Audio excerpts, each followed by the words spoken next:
Welcome to Star Guys, a podcast about Stargirl on the CW. I'm a Star Guy. I'm Alex. I am a Star Guy. I'm Justin. I'm Pete. And we are going to be talking about Season 2, Episode 12, Summer School, Chapter 12, another laugh-a-minute episode of Stargirl as the kids romp their way. These kids are into school. some antics. Are they going to graduate at this point? Are they going to win the academic triathlon? Are they going to beat Delta School in all of after all the pranks and the shenanigans they've gotten into? That's what I want to know. I just wish that principal would loosen up and stop trying to curse them with their greatest fears while they explore the dark side of their souls. I tell you, I got real excited in the beginning because I thought it was just going to be a dog and staff episode, and I was all in on that. Yeah. Another classic TV trope, the old dog and staff. Every series has a dog and staff episode. My least favorite one was on Friends. So just very briefly to recap this episode in case you forgot what it's about, though you should go watch it because we're definitely going to spoil the heck out of it. After escaping from the Shadowlands, Courtney and her family try to build up a bunch of allies to help them in their fight against Eclipso. That includes some enemies like Cindy Berman, but a lot of the episode is spent building up the teams, finding out what's going on until ultimately at the end of the episode, Eclipso reveals, oops, this was part of his plan the whole time. Get everybody in the same place to fight him, turn Courtney to the dark side, and then eat everybody's souls. The end. Classic. I mean, as far as an Eclipso plan, I don't know. I don't quite buy that he was like, okay, I'm going to goop her. She's going to be friends with her enemy in the goop, in the Shadowlands. She's going to come out, bring another ally who I beat and kept in my goop Shadowlands for quite some time, escape through a movie screen, and then I'm going to beat him for sure. Yeah. It's... I liked parts of this episode, and I feel like, maybe I'm remembering wrong, I feel like they had the same sort of structure the last season, where second to last episode was this pause of everybody getting ready before the final battle. But I don't think this quite worked here, to be honest with you. It felt... What are you talking about? It starts off with, I'm too sexy. How can you go downhill after that? They really used every second of that song. Yeah. They really did. This is what I'm saying is that, again, there are a lot of moments that I liked in the episode, but even at, it was 38 minutes long, which is about 4 minutes shorter than most network television shows. It still felt very padded at points. Oh, come on, man. They could have dispatched pretty much everything that happened here in the first half of the episode and then gotten into the final battle, and it would have been fine. I could have listened to Midnighter and Beth go back and forth about what glasses to use for a good 20 minutes, no problem. I will say there was a lot of talk about eyewear. Yeah. There's just a lot of real ocular focus here. A lot of talk about the connectivity. We got to see the goggles link up with each other. I was like, what is this, a Sunglass Hut commercial? Get out of here. I did, to Pete's point, one of the things that I really liked about the episode is I did really like the connection between Beth and Dr. McNider. Beth finally happy. It's so good to see her having a nice time, and she was so excited and it was so adorable. The call me Chuck moment. I mean, come on. The doctors midnight have arrived. And I was wondering about that. I wrote it down a couple of different ways in my notes, whether it was Doctor's Midnight or Dr. Midnights or what was going on there. Dr. Mid's Night? I think it's Das Doctors Midnights. What are you doing? No, I think it's Doctor's Midnight, like Captain's Courageous. Okay, I'll buy that. Their relationship was really good, and I also continue to like how much they hammer home, no, Chuck is not coming back and taking over his identity again. He is very clear that Beth is Dr. Midnight. That's who she is. He has the very specific line where he says, no, call me Chuck. That's fine, which she loves. And they're being very specific about that, and I think that has show repercussions for Beth, but it also has real-world repercussions because Angelica Washington, the actress who plays Beth has taken a lot of hate, as a lot of actresses do take, when not only do they gender swap a role, but they also change the race of a role. In this case, Dr. Midnighter is traditionally male and white. She is black and female. And the fact that they are being like, no, shut up, you trolls, let her own it. She does own it.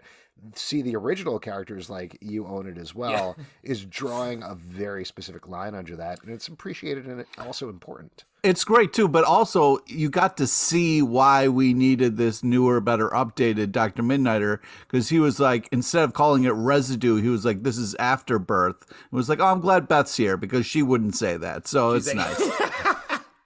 I mean, to both of those points, like, just seeing these two characters, it's like Beth is such a unique character in TV. She's like so bright and positive, despite the fact she has her parents who are just like straight up mean to her. Yep. And then you meet Dr. Midnight, and no, I don't want to knock him, but he's just like truly a boring older white dude who's like puts on a suit. And I was like, I just want to wear a suit and cover up my eyes. It's like, okay, let's make sure that let's see the fun. Let's follow the fun character, the more interesting character. But there's a lot of mutual respect between these two doctors, Midnight. Yeah. Yes. I really like that relationship a lot. I also did like a lot of the exchanges. Always loved Cindy. I think Cindy was great in this episode. Yeah. Her interacting with Courtney, her interacting with Yolanda, everything going on with her, always very interesting to watch as well. What do you think at this point, given the interactions in the episode, though? Is Cindy actually helping people, or is she playing a long game? Well, she's doing both. She is kind of right now playing the good person to kind of get everybody's guard down. As you saw, Pat was a chatty Cathy giving status updates for everybody on the team. I'm like, Pat, lock it down, guy. Loose lips Larry over here in front of the, the temporarily good person. So it was that part was driving me a little crazy. But I'm surprised to hear you say this, Alex. You got everything you love in this episode. Okay, you got the radio, clicking on, but giving us super information. Talking. Yeah, I mean, come on, I'm sorry, Pete. Are you talking about DJ Freezy B on the radio? There it is. That's right.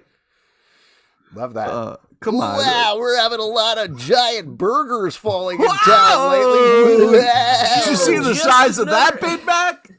Just another day at the office. We've got traffic because there's a big old hot dog in the middle of the lane. Don't worry, though.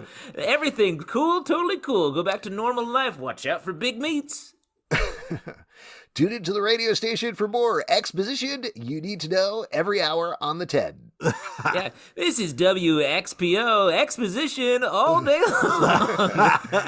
Whoa, seems like you had a little bit of a tiff with your mom in the Shadowlands. Better go deal with that, Courtney. And now here's a little ditty from the police. Oh, boy. Here's a song called Beth Needs to Fix Her Relationship with Her Parents. It goes a little something like this. I do love that radio station. That's true. And Yeah. I liked the dog staff thing at the beginning. Again, it went on for a very long time. It was fun. And like to your point, yes, I do think this episode was a little bit padded. But those, especially the dog and staff stuff, I thought was fun and was like most shows don't have the time to do this. Yeah, but all right, let's talk about something important. I could have watched Mikey stare at that giant Big Mac for a good 35, 40 minutes. That could have been a whole episode. Just the fact that, like, he was doing something, but then that juicy Big Mac just sitting there and he's like, whoa. Here's the craziest part to me, and I realize it was a CGI thing that they stuck in later or matted in or whatever they did. Nobody tasted that burger. Like, that is 100% the first thing you do. You see a giant burger, you go out, you take a piece of the burger, and you try the burger, You reach up and try a giant burger immediately? I would wonder who ordered I would wait to see if somebody ate it, and then if they were okay, then I would So you'd wait to see if I ate it, and then you'd eat it. Yeah, I wouldn't use my hands. I would just kind of open mouth run at it. You'd be like, okay, so you'd see me take a piece of the burger. I'd take a little bite of the burger and be like, it's good. And you'd be like, I'm all in! And jump directly into it. Okay. Yeah. I like you'd run at it open mouth. Just eat my way out. Normal way. Eat your way out. Eat your way in. Eat your way out. Mm-hmm. Where's Pete? Oh, he's about halfway through with the giant burger. He's in a little burger jail. Human burger over here. That's the thing. If you eat first before you find out where the food's from, you might find out it's like human meat or the buns are made from. Come on. If it tastes like, good, I mean, that clearly was a Big Mac. I mean, there's no question about it. Mm-hmm. Oh, interesting. I didn't see the McDonald's branding anywhere on that. Well, talking about that, how did you feel, Pete, about Mikey being in the responsibility role this episode? Right? How about Mikey growing as a character, doing dishes, taking a little sister slack? I thought it was nice to see him kind of like, be like, hey, Jakeem, we can be friends. I'll help you out. Like, it was the moment where Jakeem was like, you think my hands are nicer? Like, I'll be in nicer hands? That's me? I thought that was adorable. And then Mikey being like, oh, all right. Some people really like the way you do the paper route. I thought that was great. I thought it was nice to see Mikey kind of realize, like, although when he said, when he was like, do you know what the Justice Society of America was? And he had no idea. Like, you could tell the rage behind his eyes was there. Do you feel like Mikey's pissed that Jakeem has carved out the role of guy who's always thinking about food on the show? Well, to be fair, the dog started the episode eating all the snacks. So I think, if anything, the dog has taken Mikey's role. Oh, come on, man. Do you feel like the dog is too sexy? Yes. Or is it the staff? He wasn't wearing a shirt, so the shirt came off. So he was, in fact, too sexy for a shirt. Oh, interesting. So the song, in a sense, was a flashback to a time when that dog had a shirt on. Yeah. That was actually the guy who wrote it, who I'm blanking on the name of. It's Right Said Fred. It's Right Said Fred, I believe. Yeah. He said, I was inspired by a dog wearing a shirt. And then that dog took off the shirt, and I was like, wow, that dog is too sexy for the shirt. I'm quoting Right Said Fred here. Right, of course. Yes. Verbatim. Yes. You quote Right Said Fred like politicians quote Winston Churchill, and it's beautiful. You make a lot of strong points. Wow. When I die, Alex, on my gravestone, relax. could you put, I'm too sexy for this life? Wow. I will not.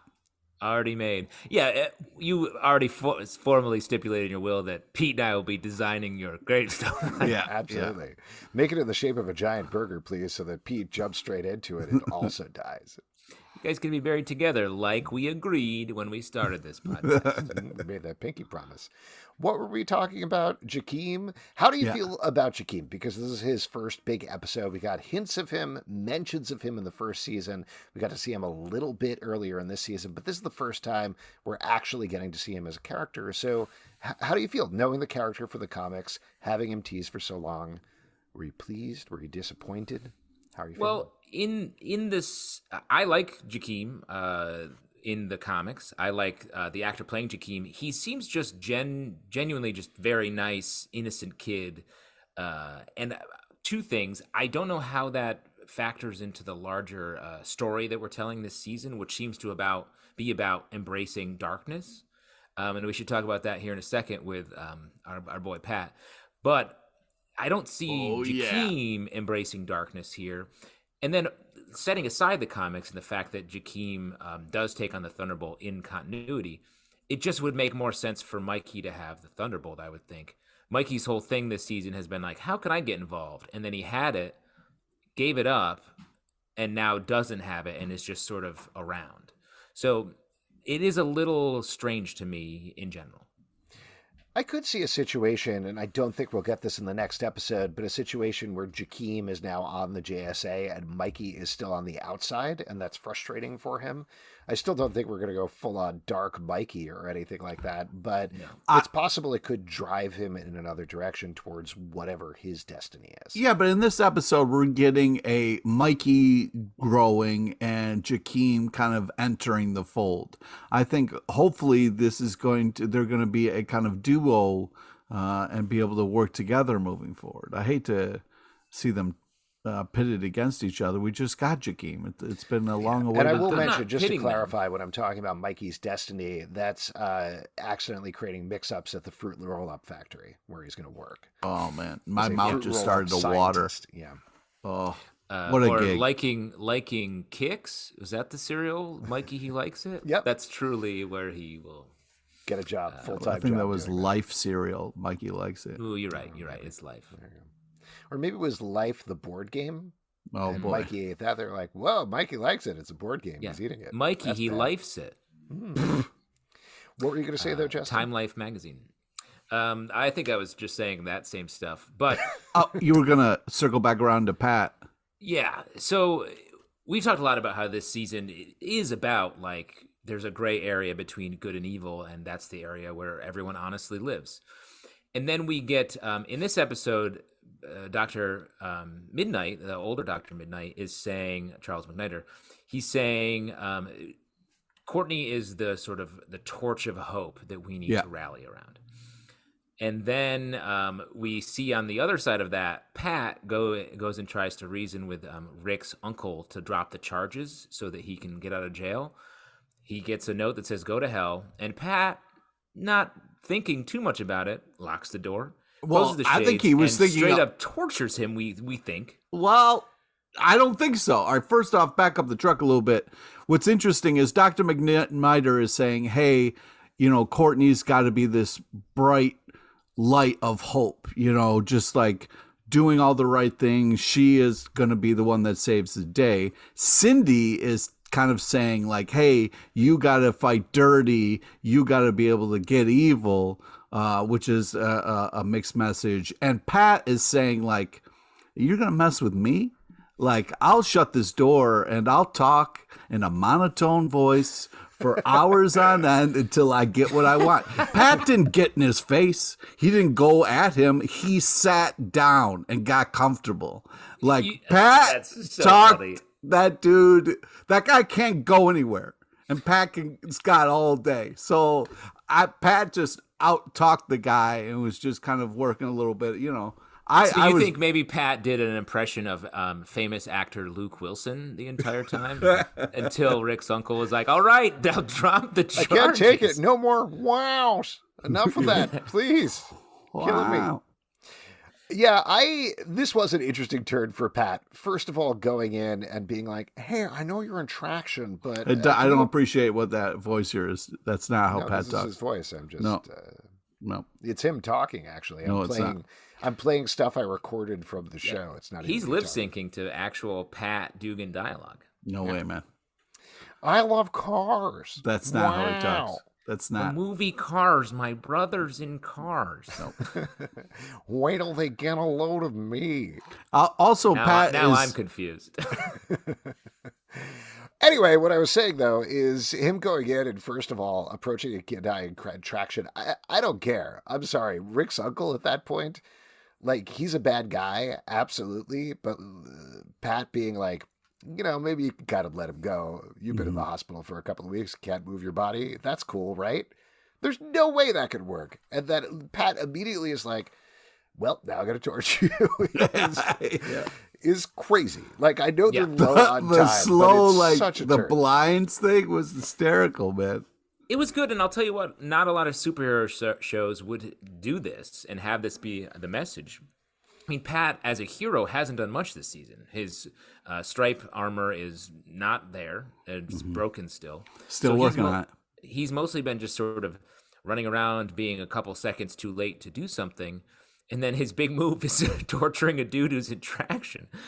So I'm curious what this means for the hero in general. And we talk about this a lot with this show. This show embraces darkness in a way that a lot of shows don't, and I'm surprised they do it here. And here we are again with Pat doing that, doing a bad guy thing, at the same time that Cindy is sort of doing good guy things. Yeah. And also, then we got a creepy kid who's I was really hoping we could work past that, but it just seems to keep popping up all season. But I'm hoping, we could get rid of this creepy kid theme because it's too much.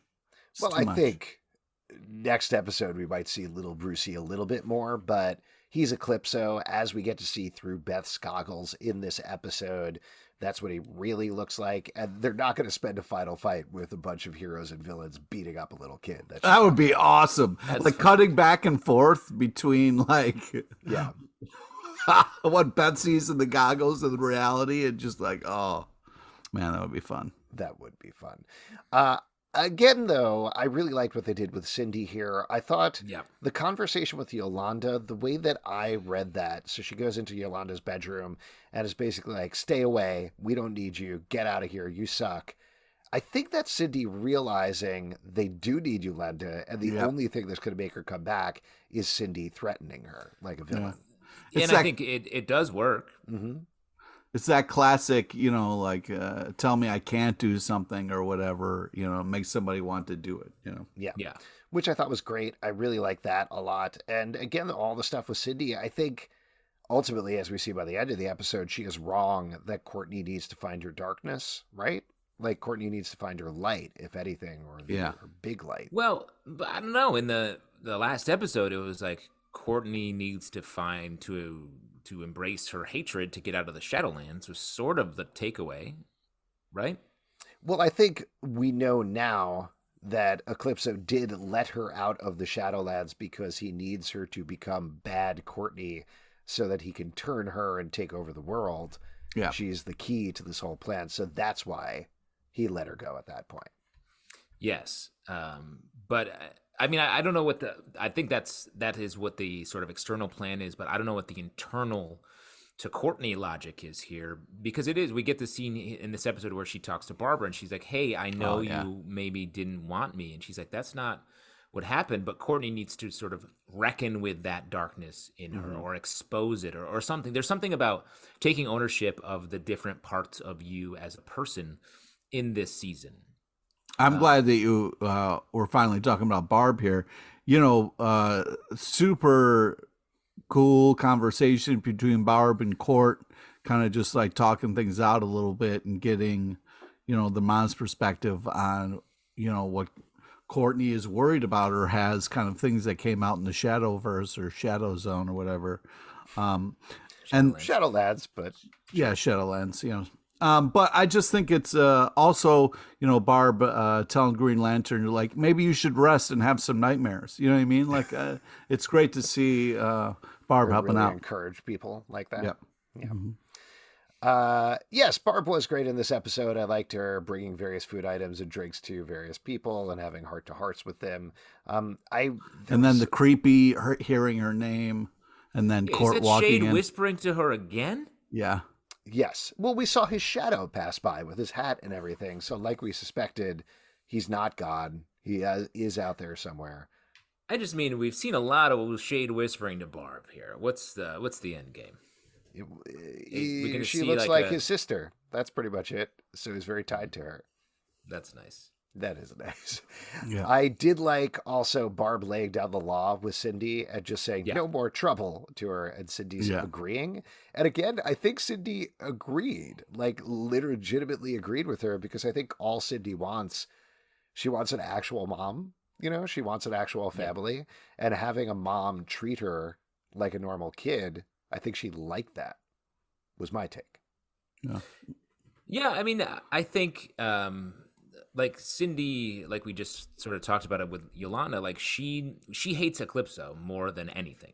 So she's willing to sort of manipulate and join the JSA to make that happen. She's manipulating people in a positive way to defeat a greater evil. And she is an interesting character. She's one of my favorites on the show because she has such an edge. Her performance is really good. So I'm happy to see her around. Also, what do you think that phone call was about? Everybody get to Blue Valley. She's calling Sportsmaster and Tigress, I bet. But aren't they back in prison? Yeah. Maybe she's calling, I don't know, Games Master? What was his name? The Gambler. The Gambler? Yeah, she's I don't like the Gambler. him. But she made it seem like it was a bunch of people. She was like, everyone come here. She called Solomon Grundy on his swamp phone. Hello. I'm excited. Maybe she has minions or something. It would be cool. Sorry, my internet bad. Spanish moss not working. Help. Sorry, Solomon Grundy not have minutes on a Monday. Oh, boy. Good. Thanks. Good stuff. Yeah, I don't know. I don't know who she could be calling, because there's just not, like, it probably is Tigress and Sportsmaster, but at the same time, they're supposed to be in prison, so I don't know how she called them. Maybe it's Artemis Croc. Artemis is still alive. Right. Isaac Bowen is dead. That's it, right? On her team. Yeah. Like, Cameron's probably going to get involved at some point now that he seemingly has Icicle Jr. powers, so maybe we'll see him. But there's nobody else in the ISA around. Maybe she's calling the two old creepy people. Yeah, maybe. What if she's calling Starman? She could be calling Starman. We haven't seen saw him him be in touch at the beginning of the season, and then in a couple of flashbacks. But Starman's coming. Yeah, I think we're going to see Starman next episode. He's very slowly walking his way over to Blue Valley because he doesn't know how cars work without Pat. Yeah, that's right. She could be calling the owl. Mm-hmm. Yeah. Pete, how do you feel about you weren't? I don't think we're with us the last episode. Yeah. How do you feel about the owl not appearing at all this season? It's heartbreaking. Absolutely. Now we got Charles McNutter back. Will the owl go to him, or will the owl go to Beth, or will Beth need to find a little owl? Oh, that would be like a little snow owl. Maybe Beth is his new owl. Oh, she's smart, like an owl. That's it. Yep. She is smart. I hope she can perch on his shoulder. Mm-hmm. I don't know. I hope she knows how many licks it takes to get to the center of a Tootsie Roll Tootsie Pop. Oh boy, it's 3, I believe. Yeah. No, the world may never know. I did like the sort of everybody getting ready montage at the end of the episode. Rick looking at the hourglass, being like, "How am I going to build this thing in the next 20 minutes?" Yeah, Rick just kind of doing some reading. It was nice to see, you know. Yeah. Pat just like looking around, being like, "What am I here for?" And Yolanda getting her costume ready. Well, Zeke was fixing Stripe, so he was supervising that. That was very important. I think we're going to see the flamethrower in play probably towards the end of the season. Oh, we're going to have a big Stripe episode, but I'll tell you what, I think it's going to be Mikey piloting that. Oh, I like it. I think it's going to be the Big Mac. Oh, powered by the Big Mac. Mikey's going to drive the Big Mac? What are you saying? Yeah, he's going to be some sort of meat bot. You just got to dive right in there, full body, mouth open, and that turns you into a meat bot. Yep. I hope you like your evil medium rare, Eclipso. Oh, boy. Before we wrap up here, who was the star of this week's episode? Justin, who was the star of the episode?